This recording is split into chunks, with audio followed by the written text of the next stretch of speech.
பலர் சபித்து என்னை தூற்றும் போதெல்லாம் என்னை ஆசீர்வதித்து உயர்த்தி மகிழ்ந்தீரே. பலர் சபித்து என்னை தூற்றும் போதெல்லாம் என்னை ஆசீர்வதித்து உயர்த்தி மகிழ்ந்தீரே. உள்ளத்துக்குள் என்னை வரைந்தீரே,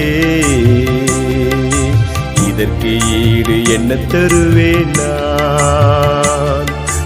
உள்ளத்துக்குள் என்னை வரைந்தீரே, இதற்கு ஈடு என்ன தருவேன் நான். எத்தனை அன்பு என் மேல், எத்தனை பாசம் என் மேல், எத்தனை அன்பு என் மேல், எத்தனை பாசம் என் மேல், இதற்கு ஈடு என்ன தருவேன் நான். இதற்கு ஈடு என்ன தரு